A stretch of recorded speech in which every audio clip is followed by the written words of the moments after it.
Hello everyone, welcome back to Real Life. I hope you're having a great day. Before we start today's episode, number 1102 in case you're keeping track, I want to thank everyone who made last week's 1962 Soyuz episode so special. The positive feedback and memories you shared in the comments section is appreciated, and with over 11,000 views in just the first few days, made it one of the most popular episodes this year. Well done to everyone who spotted the garbage gobbler. And the car?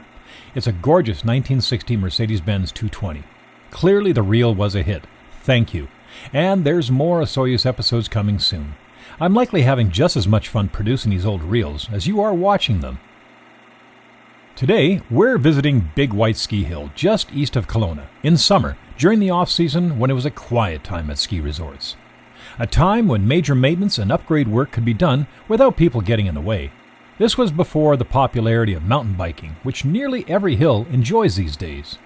Mountain biking dates back to the early 1970s in California and only caught on in Canada in the early 1980s. Big White opened in 1963 with merely a T-bar and lots of dreams. In 1968, it saw its first accommodations built, and in 1977, the Ptarmigan Inn was built, which brings us to 1979 and the powder triple chair installation. Now this is where it gets a little confusing, this being the summer of 1979 and the installation of the powder chair. According to Transport Canada records, Bell 212 helicopter CGBHH was delivered brand new to Beaucopters in 1980. However, I believe Beaucopters had already merged with Okanagan Helicopters in 1979. Perhaps I'm wrong with one of these dates. If you can sort this out, leave the details in the comments section. BHH is still flying, however these days with Bailey Helicopters in Fort St. John.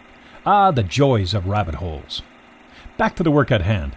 It takes skills and experience to pilot a helicopter with a 30-foot support pole dangling below while navigating a forested mountainside. Support crews on the ground are there to assist in the safe delivery to the staging area. Okanagan Helicopters will be responsible for the post-installations a little later in the summer. Unfortunately, we do not have footage of that event. Well, not yet. It's not often we see this kind of aerial work captured on film back in the day. This rear view clearly shows the single exhaust that suggests it's a Bell 204 or 205. However, as I mentioned, Transport Canada clearly lists the registration as a 212. I suspect this is going to create a little bit more debate. If it's a 204, it has a max takeoff weight of 9,500 pounds. If it's a 212, it's more powerful, with a max takeoff weight of 11,200 pounds. Regardless of the variant, these ubiquitous helicopters are colloquially known as Hueys and are true workhorses to this day. An exciting day for the hill, knowing that skiers, in just a few short months, would enjoy the new triple chair. But for the moment, the ground crews, even with ski goggles, were dealing with high-speed, rotor-blasted dust and grit, guiding these huge loads safely to the ground, clearly an adrenaline junkie's dream job. This is a small but important part of Big White's history. The dream of the Mervyn family was truly coming to life, now with Dave Bowering at the helm. Today, Big White has expanded to over 2,765 acres of skiable area. Faster quad chairs and 6-seat chairlifts have replaced the older lifts. New lodges and residential homes now straddle the hill. Mountain bike riders challenge its trails in the summer. It's become a true year-round mountain village. Big White has become the 4th largest resort in BC and an amazing ski resort on the world stage, with guests arriving from around the world. The powder triple chair is long gone, but it's wonderful to look back on these days and realize where it all started.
With the lift poles secure in the staging area, it's time for the crews to load the sling lifts and gear back in the Huey for the return flight back to base.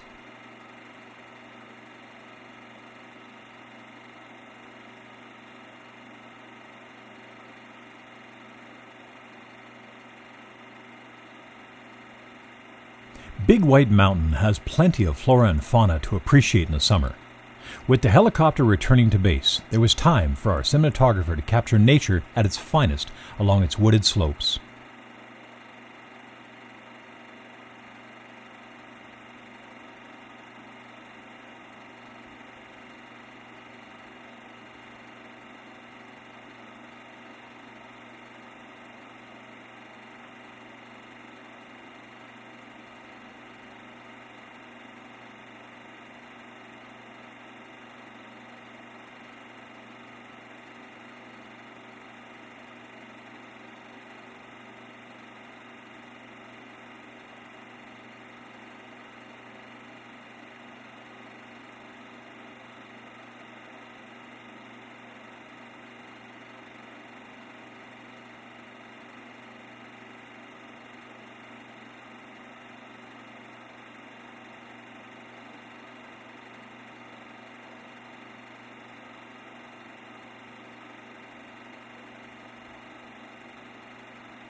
The wildflower meadows show an abundance of dazzling colors, if only for a few short weeks under the Okanagan sun.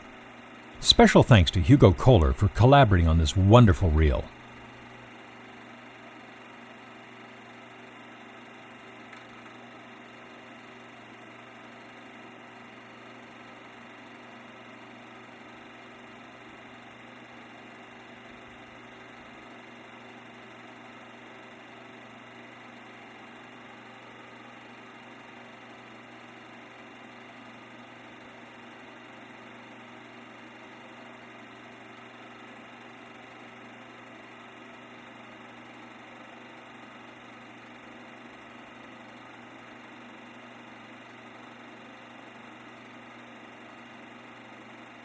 Thank you to all the subscribers and members. There's over 100 members-only episodes to enjoy and more to come. Your support is appreciated.